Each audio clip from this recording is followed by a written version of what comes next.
আসসালামু আলাইকুম। আমরা গত পাঠে মানব শরীরতত্ত্ব, চলন এবং অঙ্গচলনা, পেশি টিস্যুর আগ পর্যন্ত পড়েছিলাম। আমরা এই পাঠে পেশি টিস্যু থেকে শুরু করব ইনশাআল্লাহ।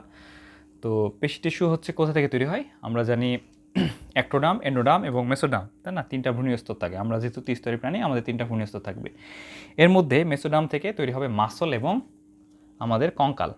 কোন কঙ্কাল? আমাদের অন্তঃকঙ্কাল, তাই না? আমাদের বহিঃকঙ্কাল যেগুলো, যেমন চুল, হ্যাঁ, তারপরে নখ, তারপর দাঁত, দাঁতের এনামেল, এগুলো তৈরি হবে অ্যাক্টোডার্ম থেকে, এটা মনে রাখতে হবে। আর মেসোডার্ম থেকে মাসলগুলো তৈরি হয়, তবে কিছু কিছু মাসল বাদে। কী কী মাসল? আমাদের চোখের পিউপিলের যে মাসল, তারপরে চোখের পিউপিলের মাসল, তারপর হচ্ছে সোয়েট গ্ল্যান্ডের যেই মাসল, এবং হচ্ছে স্তনগ্রন্থির যে মাসল, সেগুলো কিন্তু আবার অ্যাক্টোডার্ম থেকে তৈরি হবে। এটা একটু মনে রাখতে হবে। পেশি টিস্যু মেসোডার্ম থেকে উদ্ভূত যে টিস্যু সংকোচন প্রসারণক্ষম এবং অসংখ্য তন্তুর সমন্বয় করে, সেটাকে আমরা পেশি বলবো বা পেশি টিস্যু বলবো। তো পেশির সাধারণ বৈশিষ্ট্যের মধ্যে এখানে আসবে যেমন হচ্ছে মায়োব্লাস্ট নামক আদিকোষ। পেশিকোষ যেটা তৈরি হয়েছে, সেই পেশিকোষটা আদিকোষ, মানে একটা আদিকোষ থেকে তৈরি হয়, তাই না? আদিকোষটার নাম হচ্ছে মায়োব্লাস্ট। এখান থেকে পরবর্তীতে রূপান্তরিত হয়ে তন্তুর মতো লম্বা পেশিকোষ সৃষ্টি হয়। পেশিকোষকে তাই পেশিতন্তু বলা হয়। প্রতিটি কোষ সুস্পষ্ট নিউক্লিয়াসযুক্ত এবং প্রতিটি পেশিকোষে সুস্পষ্ট নিউক্লিয়াস থাকে। কারণ কথা হচ্ছে নিউক্লিয়াসের পরিমাণ কয়টা। যদি নিউক্লিয়াসের পরিমাণ একটা থাকে, তাহলে সেটা হবে অমসৃণ পেশি বা হৃৎপেশি। আর নিউক্লিয়াসের সংখ্যা যদি অসংখ্য হয়, শতাধিক যদি হয়, তাহলে সেটা হবে স্কেলিটাল মাসল বা রৈখিক পেশি। আচ্ছা, স্কেলিটাল মাসল বা রৈখিক পেশি বা ঐচ্ছিক পেশি। আচ্ছা, তো পেশিকোষকে তাই পেশিতন্তু বলে। আচ্ছা, প্রতিটি কোষ সুস্পষ্ট নিউক্লিয়াসযুক্ত এবং সার্কোলেমা নামক ঝিল্লিতে আবৃত। পেশিকোষ কী দিয়ে আবৃত থাকবে? সার্কোলেমা। এর ভিতরে সাইটোপ্লাজমকে, এর ভিতরে যে পেশি কোষের মধ্যে যে সাইটোপ্লাজম থাকবে, যে মাতৃকা থাকবে, সেটাকে আমরা বলবো সার্কোপ্লাজম। আর বাইরে যে আবরণটা থাকবে সেটা হচ্ছে সার্কোলেমা। সার্কোপ্লাজমের মধ্যে পরস্পর সমতলভাবে অসংখ্য মায়োফাইব্রিল নামক সূক্ষ্মতন্তু থাকে। গুচ্ছবদ্ধ অ্যাক্টিন ও মায়োসিন নামক প্রোটিন ফিলামেন্ট দিয়ে মায়োফাইব্রিল গঠিত। পেশি টিস্যু প্রায় 75% পানি এবং অবশিষ্টাংশ কঠিন পদার্থে পূর্ণ। কাজ কি? পেশি প্রাণীদেহের বিভিন্ন অঙ্গের সঞ্চালনের জন্য দায়ী। অস্থি সংলগ্ন পেশি সংকোচন প্রসারণের ফলে প্রাণী স্থানান্তরে গমন করতে পারে। আচ্ছা, পেশির প্রকারভেদের মধ্যে অবস্থান, কাজের ভিত্তিতে পেশি আমরা 3 শ্রেণীতে ভাগ করি। একটা হচ্ছে মসৃণ বা অনৈচ্ছিক পেশি, হৃৎপেশি এবং রৈখিক বা ঐচ্ছিক পেশি। মসৃণ পেশিটা কি? এ পেশির কোষগুলো মাকু আকৃতির, 15 থেকে 200 মাইক্রোমিটার পর্যন্ত দীর্ঘ। কোষের চওড়া অংশের ব্যাস 8 থেকে 10 মাইক্রোমিটার। প্রতিটি কোষে নিউক্লিয়াসের সংখ্যা একটি এবং একটি কোষের চওড়া অংশে অবস্থান করে, এবং এটি কোষের চওড়া অংশে অবস্থান করে। কোষের আবরণী বা সার্কোলেমা অস্পষ্ট। কোষে সার্কোপ্লাজমে অসংখ্য অতি সূক্ষ্ম মায়োফাইব্রিল পেশিতন্তু দৈর্ঘ্য বরাবর বিস্তৃত থাকে। মায়োফাইব্রিল কোনো আড়াআড়ি রেখা দেখা যায় না। পৌষ্টিক নালী, রক্তনালী, শ্বাসনালী, মূত্রথলি, জরায়ু ইত্যাদি অঙ্গে প্রাচীরে এই পেশি দেখা যায়, যেগুলো আমরা কন্ট্রোল করতে পারি না। পৌষ্টিক নালীকে আমরা কন্ট্রোল করতে পারি না, পেরিস্টালসিসকে আমরা কন্ট্রোল করতে পারবো না, রক্তনালী সংকোচন প্রসারণ আমরা কন্ট্রোল করতে পারবো না, সিস্টোডায়াস্ট্রল কন্ট্রোল করতে পারবো না, শ্বাসনালী কন্ট্রোল করা যায় না, মূত্রথলি কন্ট্রোল করা যায়, জরায়ু কন্ট্রোল করা যায় না। তো এগুলোতে থাকবে হচ্ছে অনৈচ্ছিক পেশি বা মসৃণ পেশি। যেহেতু এগুলোতে বিভিন্ন ভিসেরাতে থাকে, এই জন্য এদেরকে আমরা ভিসেরাল পেশিও বলতে পারি বা আন্তর্জন্তীয় পেশিও বলতে পারি বা ভিসেরাল পেশিও বলতে পারি। এই টিস্যুর সংকোচন প্রসারণ ক্ষমতা ধীর এবং দীর্ঘস্থায়ী, খুব ধীরে ধীরে হয় এবং দীর্ঘ সময় ধরে হয়। এটা ম্যারাথন হতে গেলে কি দীর্ঘ সময়, স্প্রিন্ট হতে গেলে ফাস্ট হবে, খুব দ্রুত ক্লান্ত হয়ে যাবে। তো মসৃণ পেশি হচ্ছে ম্যারাথনভাবে অনেক ধীরে ধীরে দৌড়াবে এবং হচ্ছে অনেক ধীরে ধীরে কাজ করবে এবং দীর্ঘ সময় ধরে কাজ করবে। আর স্কেলিটাল মাসল হচ্ছে অনেক ফাস্ট কাজ করবে, কিন্তু কম সময়ে ক্লান্ত হয়ে যাবে, মানে স্প্রিন্টের মতো অনেকটা। বিভিন্ন বস্তুর যাতায়াত নিয়ন্ত্রণে এই টিস্যু অগ্রণী ভূমিকা পালন করে। যেমন খাদ্যবস্তু এই টিস্যুর মাধ্যমে, পেরিস্টালসের মাধ্যমে আমরা পৌষ্টিক নালীর উপরের অংশ থেকে নিচের অংশে পরবর্তী অ্যানাসে বাইরে বের হয়ে যায়। এই পেশি সংকোচন প্রাণীর ইচ্ছা নির্ভর নয় বলে একে আমরা অনৈচ্ছিক পেশি বলি। এরপরে হৃৎপেশি বা কার্ডিয়াক পেশি। গঠনের দিক থেকে এটি অনেকটা রৈখিক পেশির মতো। পেশিতন্তুর মায়োফাইব্রিলের গায়ে আড়াআড়ি রেখা থাকে, কিন্তু পেশিতন্তুগুলো পরস্পর অনিয়মিতভাবে যুক্ত থাকে, জালের মতো গঠন সৃষ্টি করে। সার্কোলেমা বেশ সূক্ষ্ম, নিউক্লিয়াসটি কোষের কেন্দ্রস্থলে অবস্থান করে। কোষগুলো দৈর্ঘ্য প্রায় 0.8 মিলিমিটার এবং ব্যাস 15 থেকে 15 মাইক্রোমিটার। কোষের সংযোগস্থলে কোষ পর্দা ঘন সন্নিবিষ্ট এক বিশেষ অনুপ্রস্থ রেখা সৃষ্টি করে, সেটাকে আমরা বলবো ইন্টারক্যালেটার ডিস্ক। ইন্টারক্যালেটার ডিস্ক শুধুমাত্র হৃৎপেশিতেই থাকে, অন্য কারো থাকে না। মানে কোষের সংযোগ স্থলে একটা কোষে তো সার্কোলেমা থাকবে, আর একটা কোষে সার্কোলেমা থাকবে। দুইটা সার্কোলেমা একটু মোটা হয়ে এখানে একটা বিভিন্ন জাংশন থাকে, গ্যাপ জাংশন থাকে। এখানে হচ্ছে একটা সেল থেকে তো এখানে অনেক বিষয় আছে, বিষয়গুলো হচ্ছে একটা মানে একটা একটা পেশি কোষের, হৃৎপেশির একটা কোষ সার্কুলের মধ্যে আবৃত, আরেকটা পেশি কোষ সার্কুলের মধ্যে আবৃত, দুইটা সার্কুলের মাঝে যেখানে মিলিত হয়েছে সেই জায়গাটা একটু মোটা, এটাই হচ্ছে ইন্টারকাটার ডিস্ক। কেন মোটা? কারণ এই জায়গাতে বিভিন্ন গ্যাপ জাংশন থাকে, যার ফলে সহজে এক কোষ থেকে সিগন্যাল বা বিভিন্ন আয়ন, বিভিন্ন সিগন্যাল সহজে আর এক কোষে যেন যেতে পারে। কারণ আমরা জানি হৃৎপেশি একটা ফাংশনাল সিনসাইটাম হিসেবে কাজ করে। হৃৎপেশি কোনো সিগন্যাল আসলে, হৃৎপেশি আমরা জানি মানুষের হৃৎপিণ্ড নিজে নিজে সিগন্যাল তৈরি করতে পারে সেনেডের মাধ্যমে। হৃৎপিণ্ডকে যদি আমরা কেটে একটা হচ্ছে স্যালাইন পানির মধ্যে রাখি, নর্মাল স্যালাইনের মধ্যে, মানে 0.9% সোডিয়াম ক্লোরাইডের মধ্যে যদি আমরা হার্টকে রাখি, তাহলে কি হার্ট পাম্প করতে থাকবে, কোনো সিগন্যাল লাগবে না বাইরে থেকে, হার্ট নিজে সিগন্যাল তৈরি করতে পারে।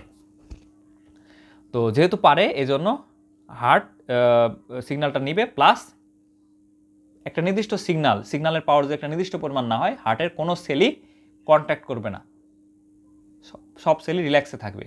কিন্তু যদি একটা নির্দিষ্ট সিগন্যালের উপরে একটা হচ্ছে থ্রেশহোল্ড লেভেলের উপরে যদি সিগন্যাল পায়, তাহলে হার্টের সব সেল একটা সেলের মতো একই সাথে কন্ট্যাক্ট করবে, হয় সবাই কন্ট্যাক্ট করবে, নাহলে কেউই কন্ট্যাক্ট করবে না। এই জন্য একটা সেলের মতো কাজ করছে, এই জন্য ফাংশনাল সিনসাইটিয়াম বলা হয়। আচ্ছা, তো ইন্টারকালেটার ডিস্কটা থাকার এই সুবিধা, ইন্টারকালেটার ডিস্ক হিসেবে থাকার কারণে সহজে এক কোষ থেকে আরেক কোষে সিগন্যালগুলো চলে যেতে পারবে, যার ফলে হার্ট একটা ফাংশনাল সিনসাইটামের মতো কাজ করবে।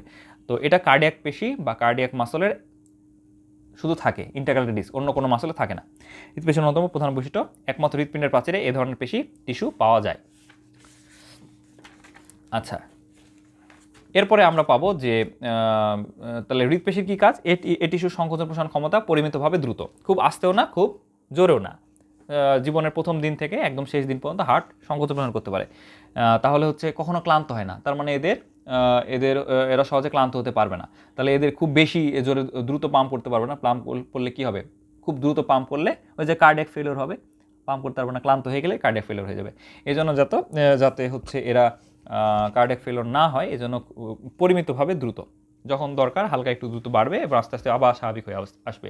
হৃৎপেশির সংকোচন প্রসারণ ঘটিয়ে প্রাণীর দেহে রক্ত সঞ্চালন প্রক্রিয়া নিয়ন্ত্রণ করা হৃৎপেশির কাজ।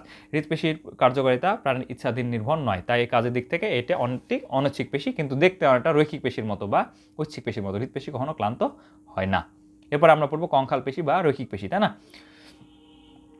তো কঙ্কাল পেশি বা রৈখিক পেশি পড়ার আগে আমরা এখানে কয়েকটা জিনিস আমরা জানি, যে এখানে কিছু কনফিউশন তৈরি হয়েছে, যেমন মায়োসিন, অ্যাক্টিন মায়োসিন কি, মায়োফাইবিল কি, সার্কোপ্লাজম, সার্কোলেমা এটা কি। তো এই জিনিসটা আমি একটু মোটামুটি ক্লিয়ার করব, তারপরে আমরা স্কেলেটাল মাসলে যাব। তো প্রথমে আমরা এখানে নিব হচ্ছে, আমরা জানি আমরা যে কোনো জিনিসকে ছোট থেকে ছোটতর হিসেবে দেখতে থাকি, মানে একটা জিনিসকে ছোট থেকে ছোটতর হিসেবে দেখব, আস্তে আস্তে ছোট হিসেবে দেখব, আবার একটা জিনিসকে বড় থেকে বড়তর হিসেবে দেখব। এটাই আমরা কোনো জিনিসকে পর্যবেক্ষণ করলে ওই জিনিসটাকে ভাঙতে ছোট করতে অনেক ছোট হিসেবে দেখি, আবার বড় করতে অনেক বড় হিসেবে দেখি। তাহলে কাকে আমরা ছোট করব, কাকে বড় করব? আমরা হচ্ছে একটা পেশি কোষকে ছোট করব, বড় করব। কোন পেশি কোষ? ধরে নিলাম আমরা একটা স্কেলেটাল মাসল বা আমাদের ঐচ্ছিক পেশিকে আমরা ছোট করব, বড় করব। তো এটা হচ্ছে একটা ঐচ্ছিক পেশির কোষ, একটা পেশি কোষ। এই পেশিকোষের সাথে আরেকটা পেশিকোষ আছে, এরপর এর সাথে আরেকটা পেশিকোষ আছে। কি দিয়ে আবৃত? আমরা জানি পেশিকোষ সার্কোলেমা নামক একটা পর্দা দিয়ে আবৃত। এটা হচ্ছে সার্কোলেমা। কি দিয়ে আবৃত? সার্কোলেমা। তো এটা হচ্ছে সার্কোলেমা দিয়ে আবৃত। তাহলে এটা একটা সার্কোলেমা, এটা একটা সার্কোলেমা দিয়ে কোষ, এটা একটা সার্কোলেমা দিয়ে কোষ। আর আমরা জানি পেশিকোষের মধ্যে কি থাকবে? এর হচ্ছে প্লাজমা থাকবে, যেটাকে আমরা বলি সার্কোপ্লাজম। এটা হচ্ছে সার্কোপ্লাজম। এবং আমরা জানি এর মধ্যে সুস্পষ্ট নিউক্লিয়াস থাকবে, এক বা একাধিক নিউক্লিয়াস থাকবে। যদি একটা নিউক্লিয়াস থাকে সেটা আমরা বলবো হয় হৃৎপেশি অথবা মসৃণ পেশি বা অনৈচ্ছিক পেশি। আর যদি একাধিক নিউক্লিয়াস থাকে, শতাধিক নিউক্লিয়াস থাকে, অনেকগুলো নিউক্লিয়াস থাকে, সেটা আমরা বলবো সেটা হচ্ছে স্কেলেটাল মাসল বা ঐচ্ছিক পেশি। তো আমরা ধরলাম এই নিউক্লিয়াস থাকবে এবং একটা কোনায় থাকবে। কেন? কারণ এখানে অনেকগুলা ছোটো ছোটো মায়োফাইবিল থাকে। হ্যাঁ, এই যে এরা ছোটো ছোটো, এটা হচ্ছে পেশিকোষ মিলে পেশিতন্তু, এটা পেশিতন্তু। এই পেশিতন্তুর মধ্যে ছোটো ছোটো অনেকগুলা উপতন্তু, সূক্ষ্মতন্তু থাকে। এই সূক্ষ্মতন্তুগুলো হচ্ছে মায়োফাইবিল। তো আমরা একটা মায়োফাইবিল যদি এখানে আলাদা করে নিই, তাহলে আমরা ছোটো থেকে ছোটোতর যাচ্ছি। একটা কোষ ছোট স্ট্যান্ডার্ড, এর থেকে আমরা ছোটোতে যাব, এরপরে কোষ থেকে আমরা বড়তে যাব আস্তে আস্তে। তো ছোটোতে যাই, এই কোষকে যদি আমরা এই যে একটা ফাইবার এখানে উপতন্তু বা সূক্ষ্মতন্তুকে আমরা আলাদা করে নিই, এটা সূক্ষ্মতন্তু পাবো। এই সূক্ষ্মতন্তুর মধ্যে কী আছে? সার্কোমিয়ার। এই সার্কোমিয়ারকে যদি আমরা আবার আরও ছোটো করি, তাহলে আমরা পাবো অ্যাক্টিন এবং মায়োসিন, অ্যাক্টিন এবং মায়োসিন, অ্যাক্টিন আর মায়োসিন। অ্যাক্টিন মাইসিনটা কি? অ্যাক্টিন মাইসিন হচ্ছে সংকোচন প্রসারণশীল, যেটা সংকোচন হতে পারে, প্রসারণ হতে পারে, এরকম একটা তন্তু বা ফাইবার।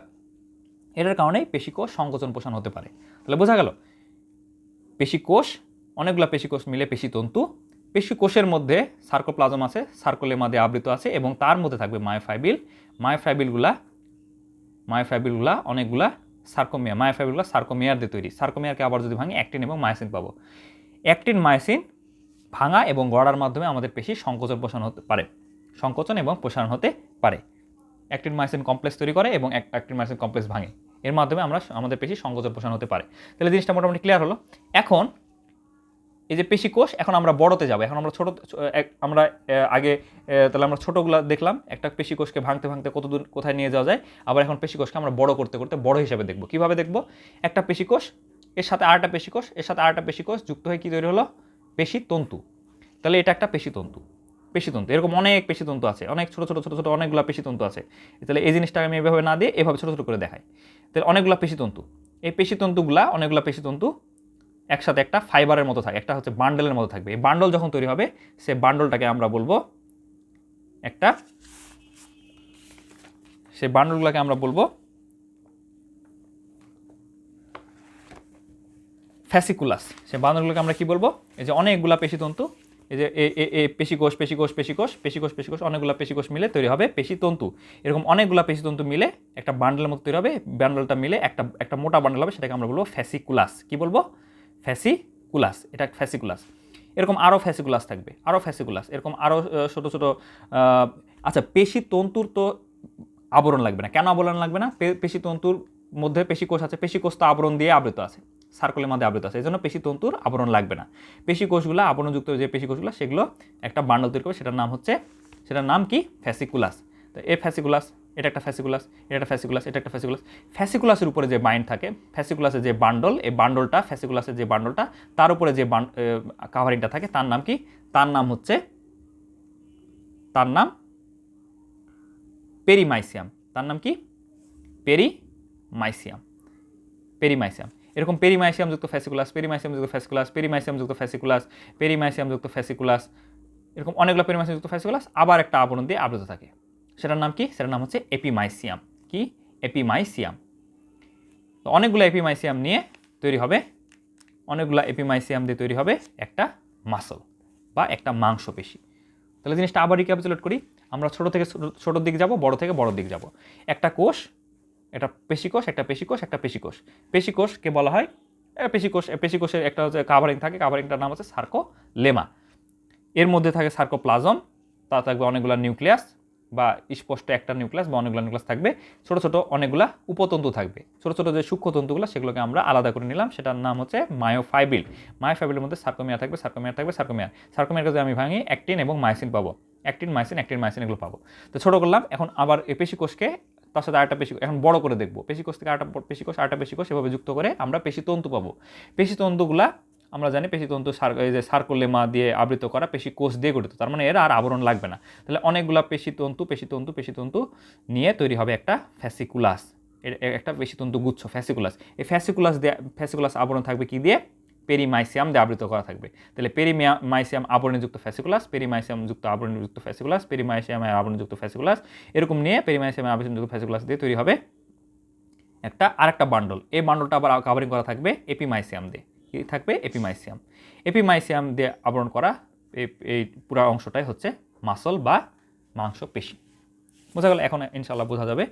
তো প্রাণীকোষে যে অংশগুলো সাধারণত আমরা মাংস বলে থাকি, প্রকৃতপক্ষে সেগুলো হচ্ছে ব্রঙ্কাল বা রৈখিক বা চিহ্নিত পেশি। কোষগুলো দেখতে নলাকার বা সিলিন্ড্রিকাল, 1 থেকে 4 সেন্টিমিটার লম্বা, 10 থেকে 40 মাইক্রোমিটার ব্যাস বিশিষ্ট। তাই কোষগুলোকে সূক্ষ্মতন্তুর মতো দেখায়। পেশিতন্তু নামে আখ্যায়িত করে। তন্তুগুলো আলাদা বা বিক্ষিপ্ত না থেকে গুচ্ছাকারে থাকে। পেশিতন্তু সাধারণত এক গুচ্ছকে আমরা বলি ফ্যাসিকুলাস। পেশিতন্তুর গুচ্ছগুলো ফ্যাসিকুলাস।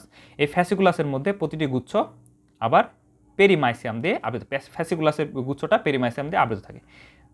অনেকগুলো ফ্যাসিকুলি আবার একত্রিত হয়ে বড় গুচ্ছ গঠন করে, সেটাকে আবার এপিমাইসিয়াম দিয়ে আরেক ধরনের জটিল পেশি নির্মিত আবরণে আবৃত থাকে। ঐচ্ছিক পেশিগুলো দেহের মধ্যে এভাবে গুচ্ছাকারে অবস্থান করে। প্রতিটি পেশিতন্তু সার্কোলেমা নামক সুস্পষ্ট এক আবরণে আবৃত থাকে, মানে কোষগুলো সার্কোলেমা দিয়ে আবৃত থাকে।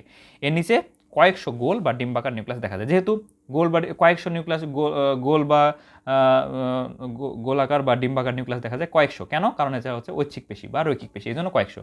আর যদি একটা থাকে তো সেটা হবে হৃৎপেশি বা অনিচ্ছিক পেশি। প্রতিটি পেশিতন্ত্রের অভ্যন্তরে অনেকগুলো কতগুলো অতি সূক্ষ্ম তন্তু দেখা যায়, যেগুলো হচ্ছে মায়োফাইবিলে থাকে সার্কোমিয়ারকে ভাঙলে অ্যাক্টিন এবং মাইসিন পায়। অণুবীক্ষণের নিচে এগুলো উপাদানগুলো সমস্ত অংশ যে প্রাথমিকভাবে অবস্থিত অনেকগুলো অনুপ্রস্থ রেখা। এদের আবার এই যে মায়োফাইবিল আবার অনেকগুলো অনুপ্রস্থ রেখা দেখা যায়। এদেরকে আই ব্যান্ড এবং এ ব্যান্ডে ভাগ করা হয়।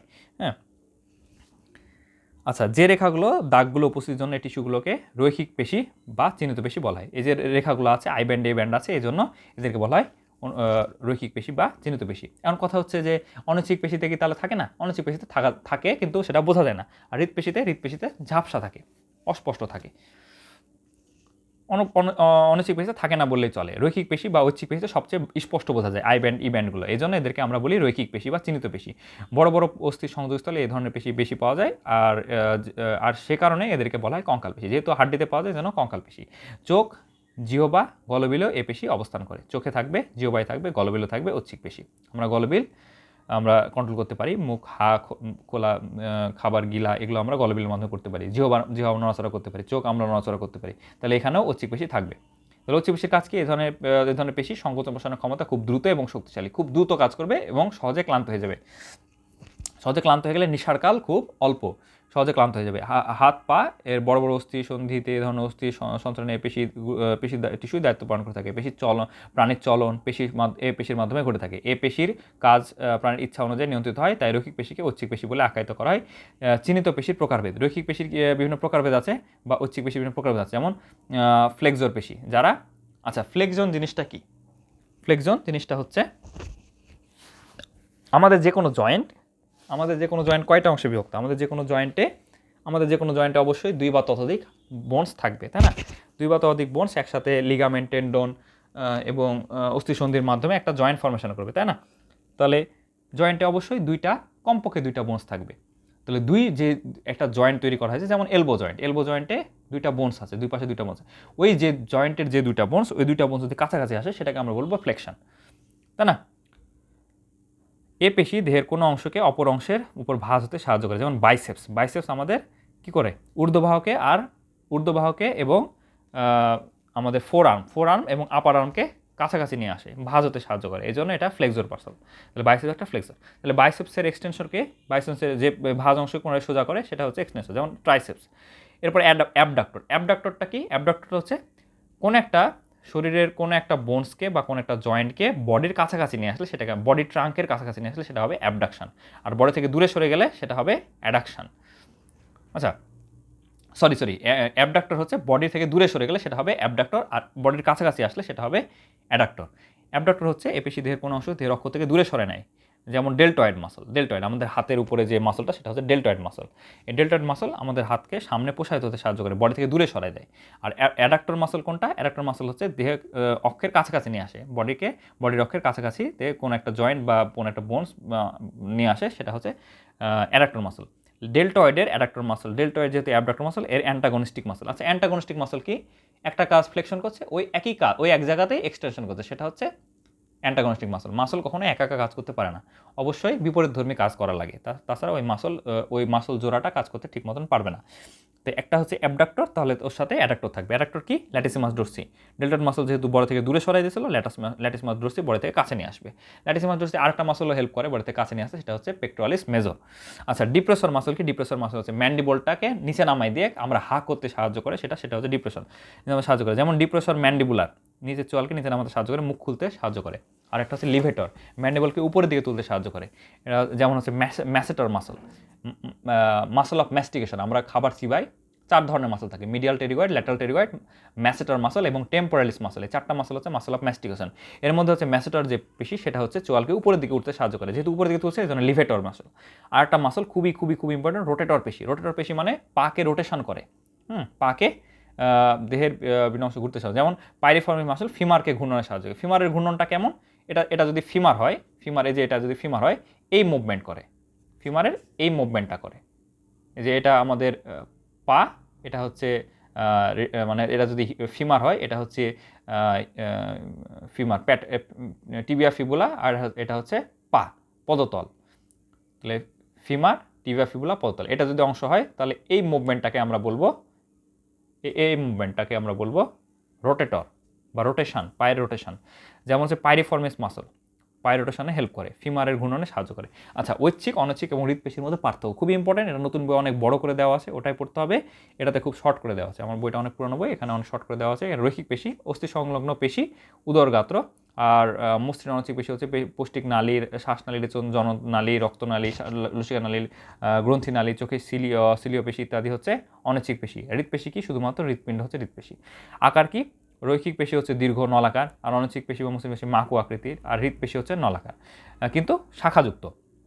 নিউক্লিয়াসের সংখ্যা, রৈখিক পেশিতে কয়েকশো এবং সে নিউক্লিয়াসটা পরিধির দিকে থাকবে, আর মসৃণ পেশিতে একটা থাকবে, স্ফীত কেন্দ্রে থাকবে, আর হৃৎপেশিটা একটা থাকবে, কেন্দ্রস্থলে থাকবে। অনুপ্রস্থ রেখা থাকে, রৈখিক পেশিতে থাকে, অনৈচ্ছিক পেশিতে থাকে না, হৃৎপেশিতে থাকে, তবে সেটা অস্পষ্ট। ইন্টারক্যালারি ডিস্ক রৈখিক পেশিতে নাই, মসৃণ পেশিতে নাই, হৃৎপেশিতে আছে। ঐচ্ছিক পেশির প্রকৃতি হচ্ছে ঐচ্ছিক, আর অনৈচ্ছিক পেশির প্রকৃতি অনৈচ্ছিক, আর হৃৎপেশির প্রকৃতি অনৈচ্ছিক। রৈখিক পেশি খুব দ্রুত কাজ করতে পারে, বা ঐচ্ছিক পেশি খুব দ্রুত কাজ করতে পারে এবং খুব শক্তিশালী, কিন্তু সহজে ক্লান্ত হয়ে যায়। আর অনৈচ্ছিক পেশি ধীরে এবং দীর্ঘস্থায়ী কাজ করতে পারে, আর হৃৎপেশি পরিমিতভাবে দ্রুত এবং জীবনের কখনোই এরা ক্লান্ত হয় না বা বসে থাকে না। পেশিতে টান পড়ে কিন্তু ধাক্কা দেয় না। পেশিতে টান পড়ে কিন্তু ধাক্কা দেয় না মানে কি?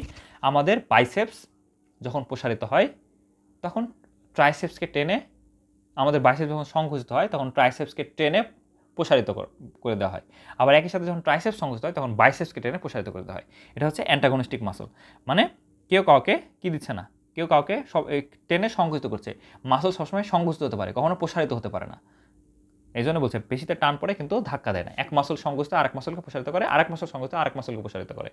হ্যাঁ, কিন্তু কেউ নিজে ইচ্ছা মতো প্রসারিত হতে পারে না। আরেক মাসলের চাপে একটা মাসল প্রসারিত হয়, একটা মাসলের চাপে আরেকটা মাসল প্রসারিত হয়। তো পেশি আমাদের চলন এবং ভঙ্গিমা নিয়ন্ত্রণ করে, গুরুত্বপূর্ণ পরিচালনা করে, প্রয়োজনীয় ভূমিকা পালন করে। পেশির ব্যবহার 1-2 দিনের নয়, নিত্যদিনের প্রতিটি কাজ পেশি নির্ভর। আমরা জানি মানবদের 3 ধরনের পেশি আছে, হৃৎপেশি, মসৃণ পেশি, হৃৎপেশি, রৈখিক পেশি। এগুলো সুষমিত কাজের মাধ্যমে মানুষের দৈনিক জীবনধারা অব্যাহত থাকে। পেশি কীভাবে কাজ করে তার বিষয়ে আমাদের অনেকেরই স্পষ্ট ধারণা নেই।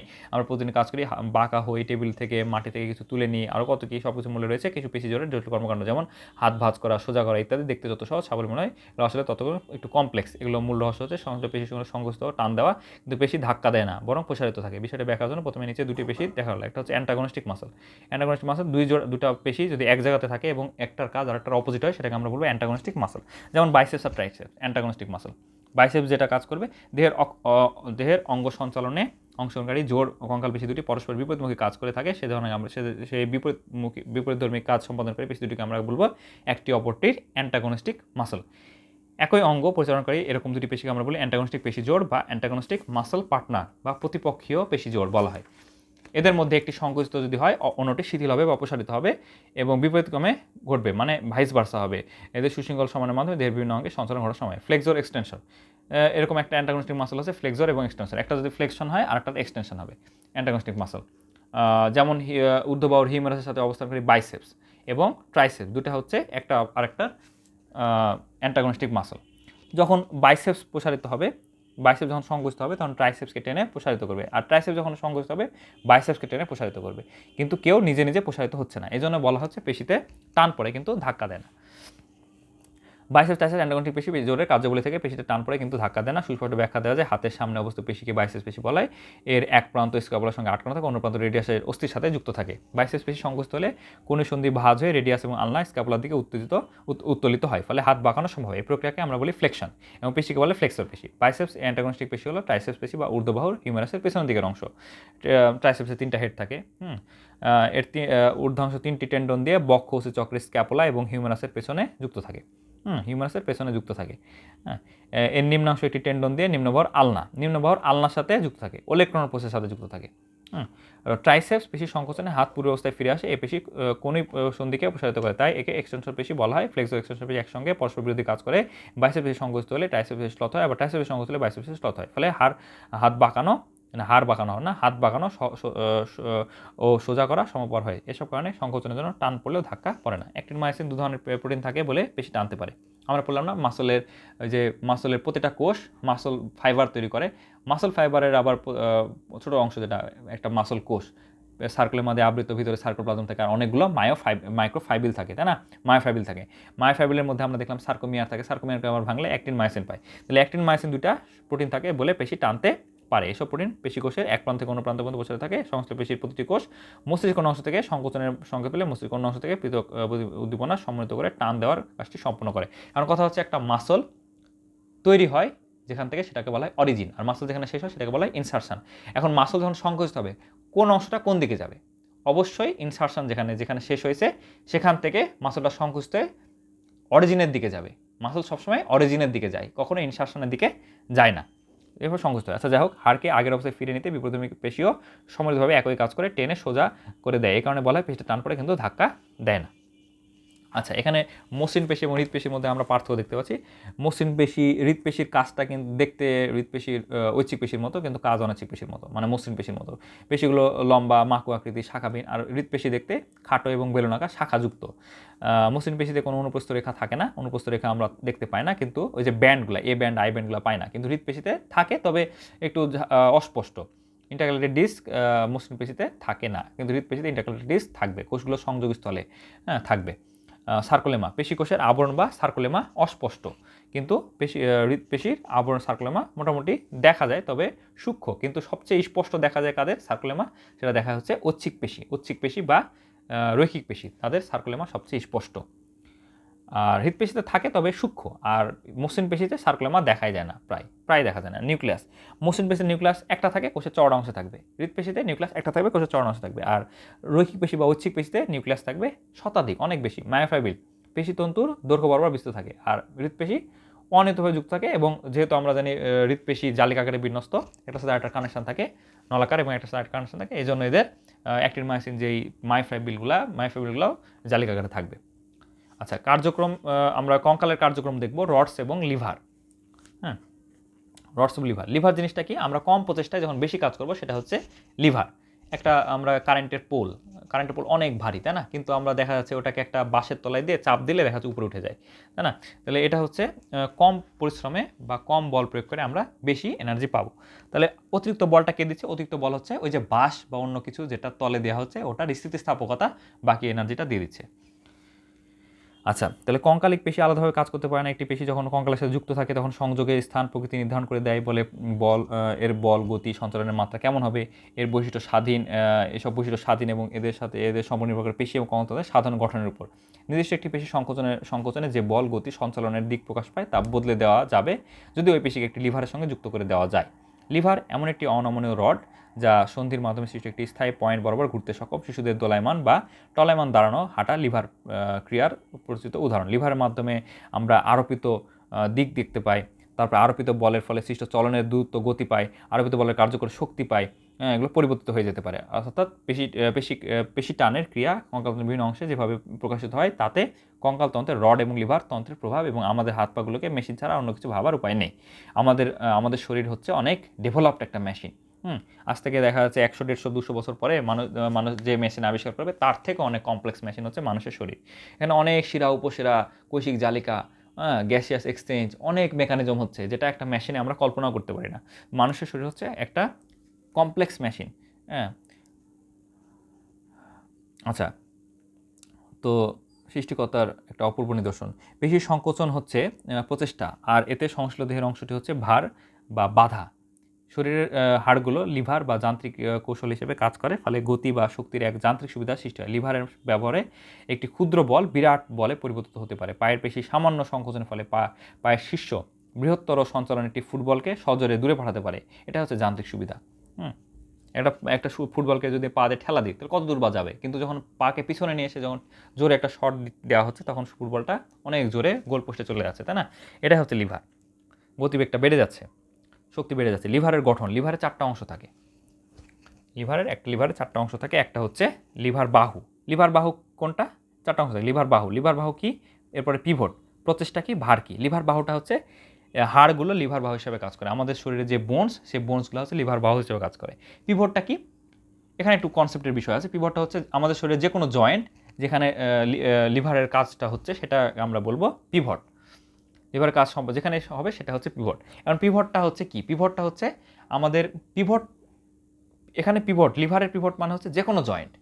আর pivot type of synovial joint মানে কি? Pivot type of synovial joint মানে হচ্ছে শরীরের একটা জয়েন্ট, যে জয়েন্ট হচ্ছে একটা অক্ষ বরাবর ঘুরতে পারে।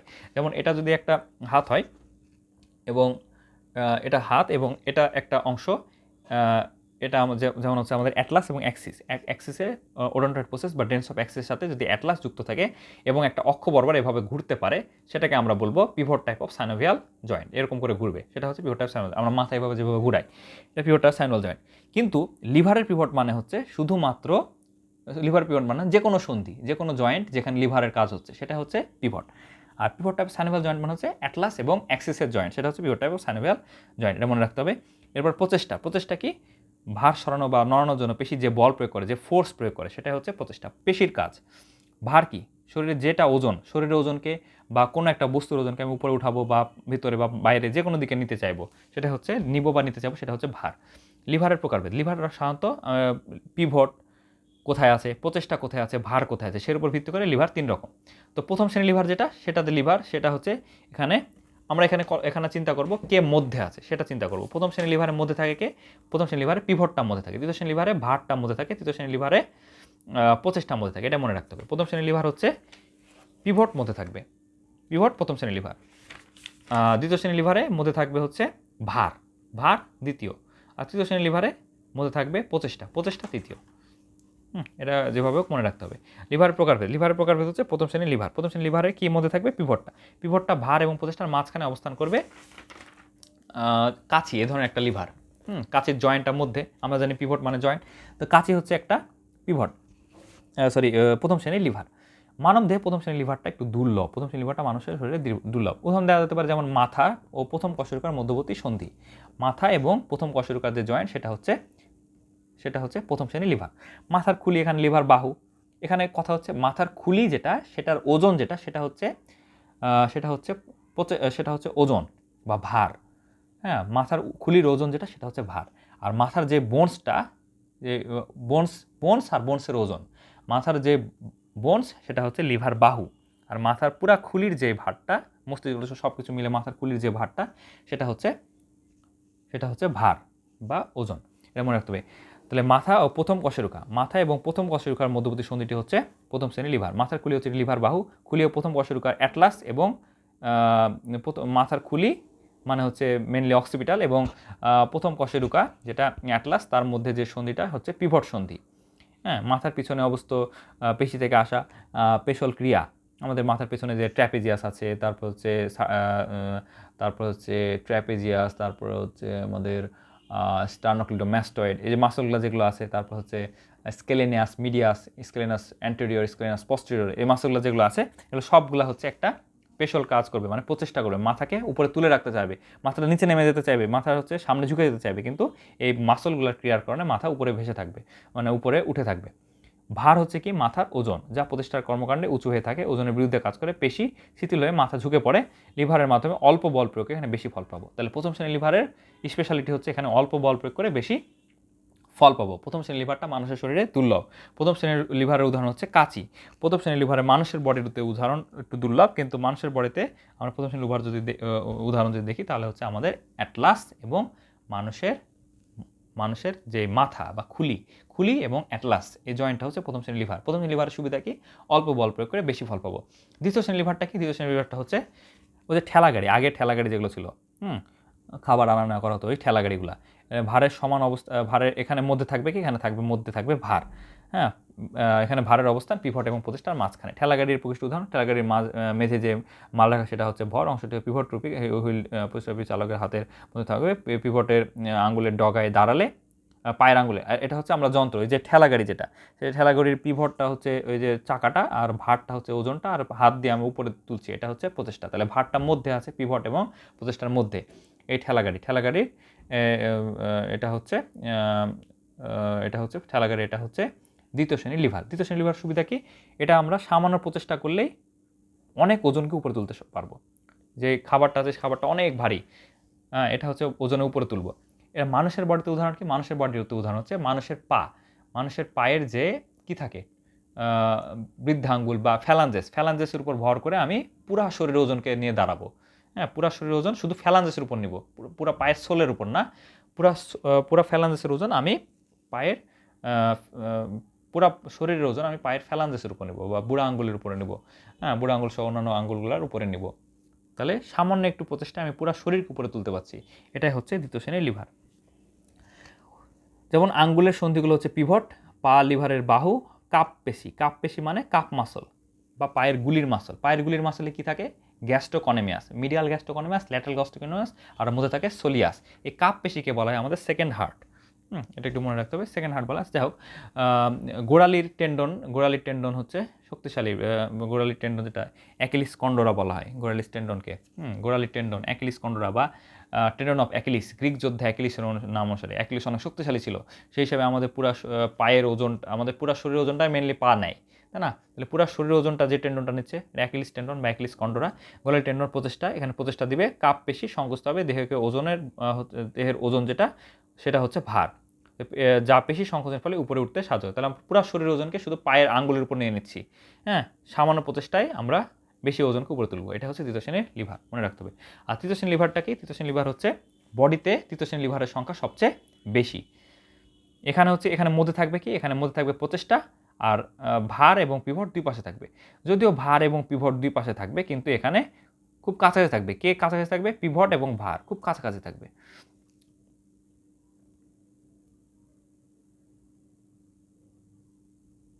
পিভট এবং ভার না, এখানে প্রচেষ্টা এবং পিভট, পিভট এবং ভার না, প্রচেষ্টা এবং পিভট খুব কাছাকাছি থাকবে। এখানে প্রচেষ্টা থাকবে পিভট আর ভারের মাঝখানে।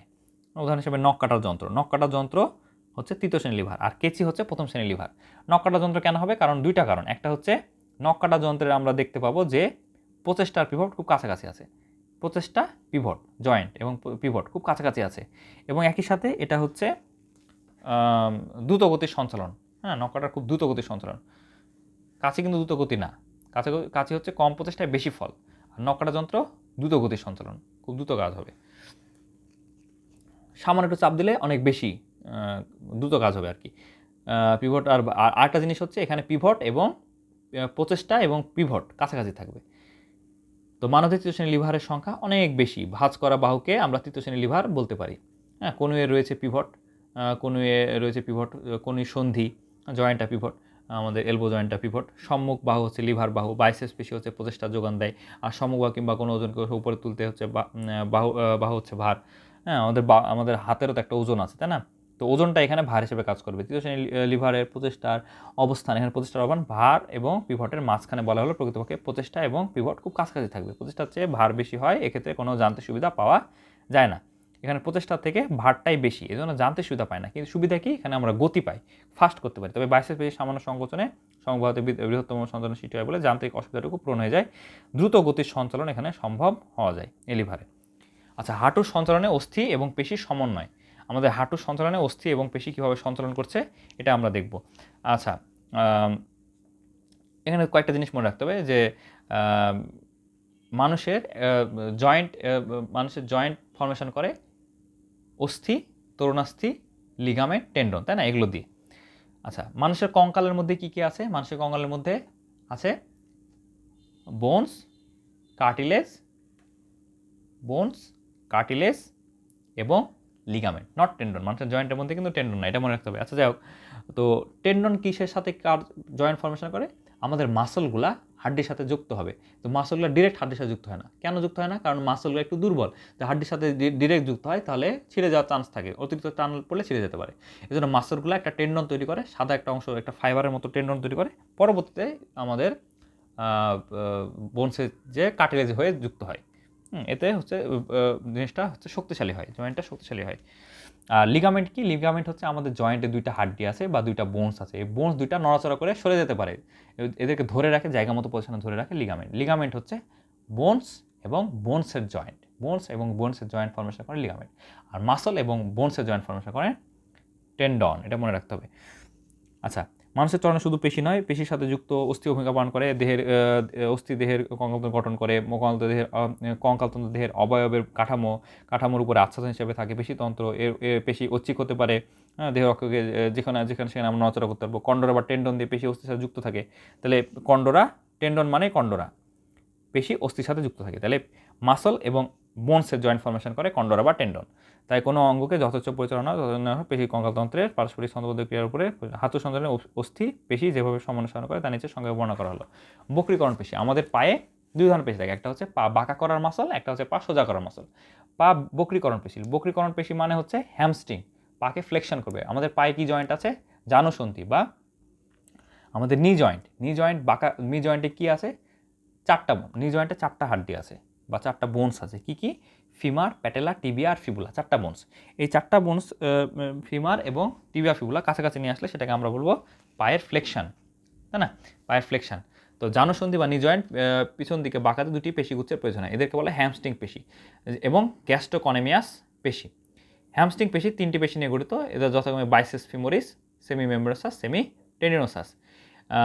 উপর পিছনে থাকে। এগুলো শনিচক্রের ইসচিয়াম থেকে উৎপন্ন হয়ে ফিমারের উপর দিয়ে টিবিয়া উপরে যুক্ত হয়। এদের সংকোচনে ফিমার টিবিয়া কাছাকাছি আসে এবং হাঁটুসন্ধিতে ভাঁজ তৈরি হয়। আর গ্যাস্ট্রোকনেমিয়াসটা পেশিটা কি? গ্যাস্ট্রোকনেমিয়াস হচ্ছে পায়ের গুলি বা ডিমের পেশি।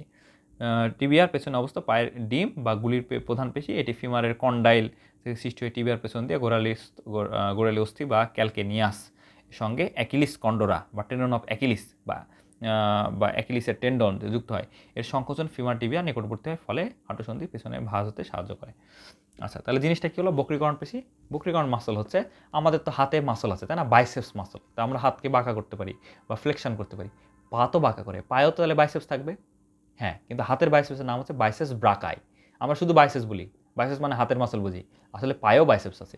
পায়ের বাইসেপসের নাম হচ্ছে বাইসেপস, যেহেতু ফিমারের কাছাকাছি থাকে যেন বাইসেপস ফিমোরিস। আর হাতের বাইসেপসের নাম হচ্ছে বাইসেপস ব্রাকাই।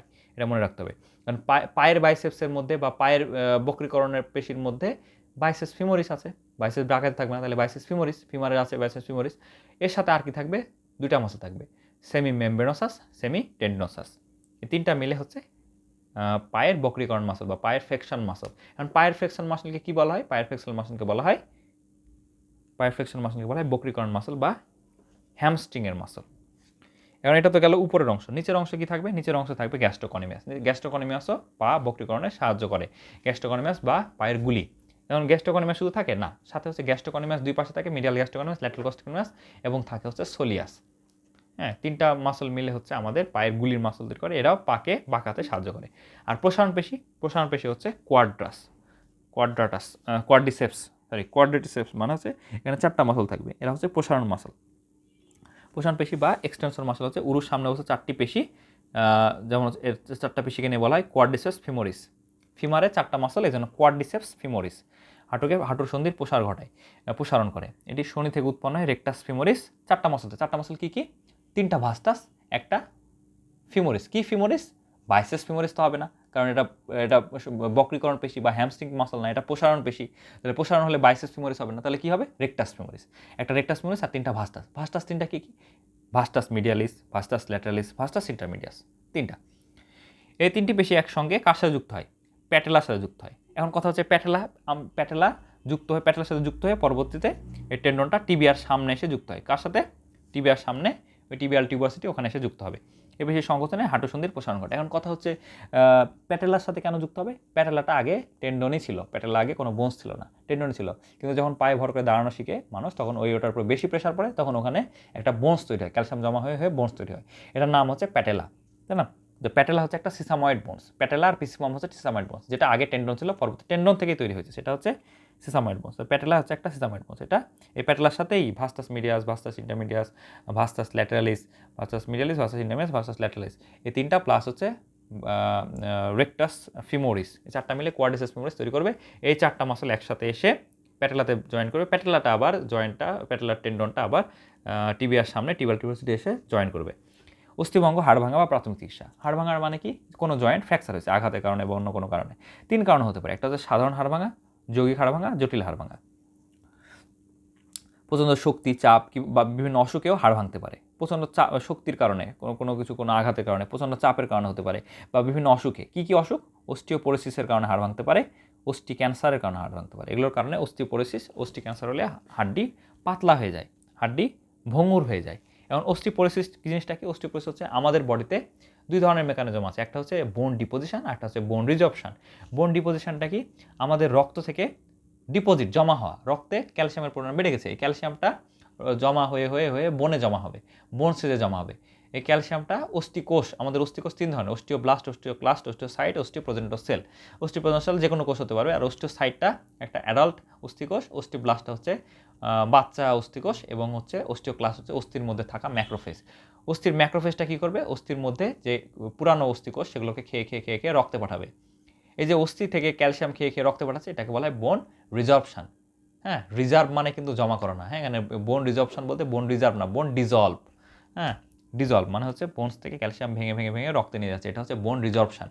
আর বোনস ডিপোজিশন, আমরা বলি না ব্যাংকে টাকা ডিপোজিট করলাম, এরকম রক্তে যদি ক্যালসিয়ামের পরিমাণ বাড়ে, সেই অতিরিক্ত ক্যালসিয়ামটা বোনসে যে জমা হবে, জমা হয়ে বোনসে ডিপোজিশন করবে। এখন কথা হচ্ছে, যাদের অস্টিওপোরোসিস হয় তাহলে তাদের বোন রিজর্পশনটা বেশি হয়, বোন ডিপোজিশনটা কম হয়, যার ফলে অস্থিটা ভঙ্গুর হয়ে যায়, পাতলা হয়ে যায়। তখন অস্থি হচ্ছে ভেঙে যেতে পারে, টুকরা টুকরা ভেঙে যেতে পারে।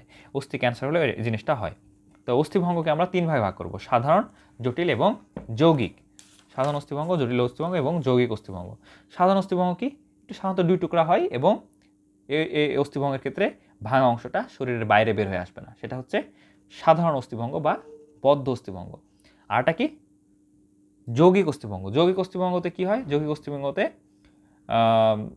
সাধারণত অস্থিটা দুই অংশে বিভক্ত হবে, দুটো অস্থিটা ভেঙে যাবে এবং ভাঙা অংশটা শরীরের বাইরে চামড়া ভেদ করে বাইরে বেরোয় আসবে এবং প্রচুর রক্তক্ষরণ, এটা হবে প্রচুর রক্তক্ষরণ হবে। এটা হচ্ছে যৌগিক অস্থিভঙ্গ। আর জটিল অস্থিভঙ্গটা কি? জটিল।